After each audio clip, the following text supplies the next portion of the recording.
Well, thank you for choosing THV 11 tonight. I'm Mackailyn Johnson here with meteorologists Nathan Scott, Brooke, and Simone. They have the day off, but we hope you've been enjoying your Saturday so far. We're pulling a long shift today. We were here in the morning, and like you said this morning, the clouds, they did stick around for most of the day. Yeah, there were a few peaks of sun. Overall, it was not a bad start to the weekend. A few spotty showers primarily off to the west. Temperatures are warm for November, especially down into South Arkansas. We're at 73 here in Little Rock, 66 though in Clinton, and 76 in El Dorado. There's a small chance you could see an isolated shower out there this evening, but overall, I think we're dry. I'm watching out what's happening over into Oklahoma and the Texas Panhandle. You see rounds of showers and thunderstorms rolling through that part of the country. That is headed in our direction. Here's future radar. So the chances of showers and thunderstorms really starts to ramp up for Sunday.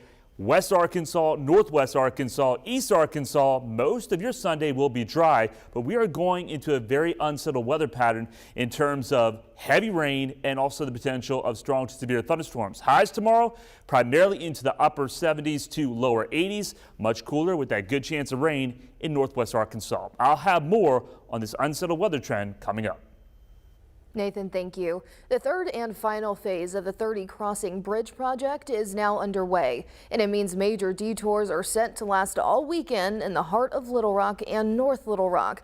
And right now, you're taking a live look at the I30 River Bridge. All the lane changes are eastbound, the side heading to North Little Rock. We've all made it through the first two phases so far, of course with detours and some confusion, but come Monday, all the lanes in both directions will be open. It puts a bow on a major piece of the most expensive construction project in Arkansas history.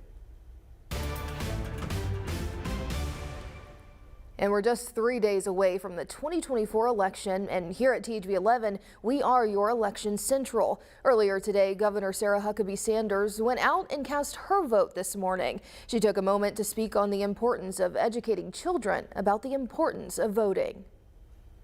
Absolutely. We think it's important for our kids to learn from an early age how important voting is. And they've been with us every time we voted. And the hardest part is keeping them from wanting to hit all the buttons. So, but we enjoy getting to do this together as a family. Now, there is still time for you to early vote. Polls will be open this Monday, November 4th until 5 p.m. And it is the last weekend to vote in one of Pulaski County's 13 different early voting locations. THV 11's Carter Thweets spent the day at a particularly busy site. Carter, where were you? Well, Mackailyn, I was at Sherwood's First Christian Church, and the Pulaski County Clerk's Office tells me this spot tends to be one of the most busy. And so I was able to talk to several voters who shared why they were there and why they believe it's important to make your voice heard. It's really a surprise how nice it was. I was very nervous. It's nice to see people's full faces this time rather than 2020 when we only saw eyebrows and eyeballs. Those were just some of the reactions from early voters in Sherwood on Saturday. They truly were of all ages. Take Aubrey Messick, who turned 18 the day before. Well, I've done some little classes about voting and stuff like that, so it was kind of what I expected. Haven Williams was another first-time voter who says she was nervous and didn't always know what to do. But her family helped her through the process, and in the end, she was glad she made the 2-hour trip up from Magnolia. I go to college at SAU, and so I had to make a trip, like a spontaneous trip down here just to vote, because I wanted to make sure that I could vote just because it's like new and important to me.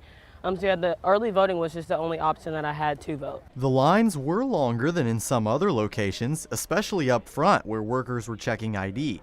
But North Little Rock resident Joseph Beard says it wasn't bad, and as someone who has appointments on Election Day, he's glad he had the chance to vote early. It was great.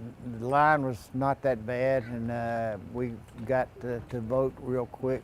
And the overwhelming sentiment of the day, expressed so well by Thomas Little, it's important to let your voice be heard. If you don't participate, you can't complain about what's going down. So both in your nation and your community, you got to be part of the process. And Mackailyn, as you said earlier, early voting goes all the way through Monday, November 4th, and a full list of early voting locations all across Central Arkansas can be found on our website, thv11.com. All right, Carter, thank you. And with election night just a few days out, don't forget we here at THV 11 have you covered. We'll be live streaming all the results on our THV 11 Plus app. We'll bring you live team coverage from 5 p.m. to 7 p.m. Plus, starting at 7:30 p.m. We'll be right back on the air to give you all the results of all of our local races, along with some political analysis as well. And if you don't have the THV 11 Plus app, make sure you download it today. And as the seasons change and the weather starts to cool down, it's time to keep an extra eye out for more wildlife crossing the road. We're heading into the peak season for deer and car collisions. Trey Reed with the Arkansas Game and Fish Commission wants you to remember to pay extra attention behind the wheel.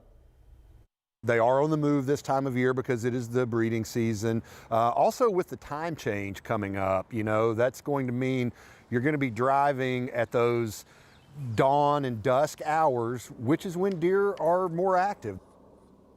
If you do hit a deer, Reed suggests calling your local authorities or even RDOT if it happens on a state highway or interstate. Now, if you hit one and it's still salvageable for food, Reed says you're allowed to keep that deer. But he urges you to call Game and Fish to report that you're keeping it so they can give you a number for identification.